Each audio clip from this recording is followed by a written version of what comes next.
Chelsea Football Club are back in the rut that I thought we were out of. I thought a couple of good games, we were looking to move forward. There was a light at the end of the tunnel. Well, let me tell you, there's another train coming. We've been hit by it again. Chelsea Football Club fall foul to a horrific performance at Stamford Bridge. What was that? I can't believe. I just hate when you go to the early kickoff like that today and it ruins the whole weekend. I feel like I've been out all day. I've just got home now. It kicked off at 12:30. When games like that come along, it's awful that it kind of happens so early on at the weekend. It takes so long to recover from. But there's a mess at Chelsea, and we've all known that for such a long time. The problem right now, though, isn't Bowley, isn't Clear Lake Capital. It's not all that. And look, you know how much I believe that that's a problem for Chelsea Football Club. That loads of other fans, and not just Chelsea fans, believe that that's a problem for Chelsea Football Club. The problem right now, there's a one of two for me. There are two main issues at Chelsea Football Club which have to be addressed if Chelsea are to recover this season, where we're already, I think, nearly 17 points behind Tottenham. Something ludicrous like that. We're staring 1 point in 15 in the face after our next three fixtures. The biggest problem right now, and the man who should be steering us through that, is Pochettino. This isn't a Pochettino out video. That's not why I'm making this. But I do believe Pochettino has made mistakes today that have probably cost Chelsea the game. First of all, before this game started, I genuinely thought we're going to go and put Brentford away today.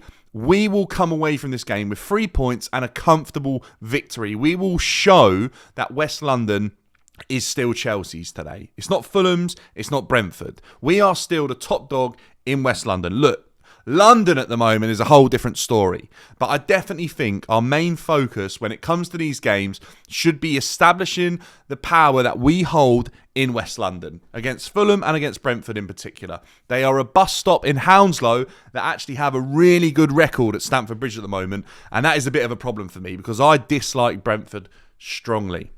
Anyway, back to the gaffer. First of all, at the moment, whenever Sanchez is in the team, it makes me worry. I don't think he's good enough. I've said that so many times. And yet again today, he's proved that and become a meme forever. Forget about Sanchez's career and whatever he achieves. He will be a meme forever. The back four is where I want to start with Poch today.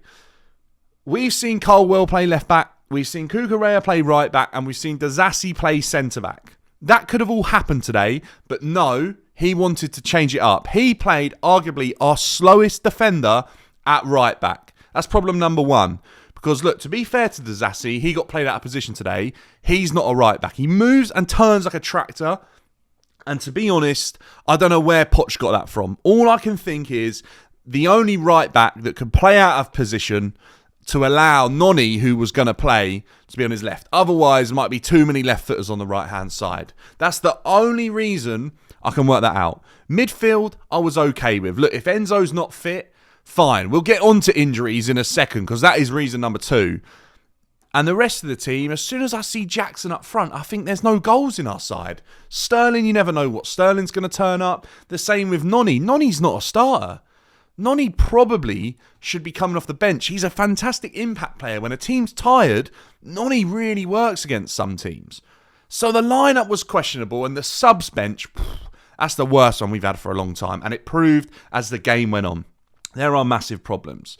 There are positives to take in the way that Chelsea are playing. We are forming patterns of play. We are learning and building some chemistry. But when it comes to the final third, there are massive problems. The first half today, I didn't have too many problems with, apart from the fact, the biggest problem, we didn't score goals. That's it. I know it said 2 shots on target, but really, honestly, there are a lot of chances where we should have got the shot on target at least. I mean, Sterling missed an absolute sitter. Second half, though, that's where a lot of problems came in because not scoring with all those opportunities and chances in the first half and that much possession and how we dominated the game, which we've done a lot under Poch, we just didn't carry that in. We didn't wake up for the second half. Brentford just came at us and it was pretty much non-stop until they scored. Then we started trying to get ourselves back in the game. We were chasing a draw at Stamford Bridge against Brentford all the way to the 96th minute when they went and made it 2-0. And don't even talk to me about that, because I honestly would have rather just lost 1-0 and not risk sending the keeper up than lose another goal and turn the game into an absolute embarrassment because of our keeper and his stupid actions. The number 2 thing I need to talk about, and this is the other main reason why Chelsea are not going to be getting out of this rut anytime soon. And look, there's so much moaning about it at the Bridge, but it's not being addressed. And it needs to be addressed. We've spent so much money. Todd Boehly views these players as assets. It's the injuries.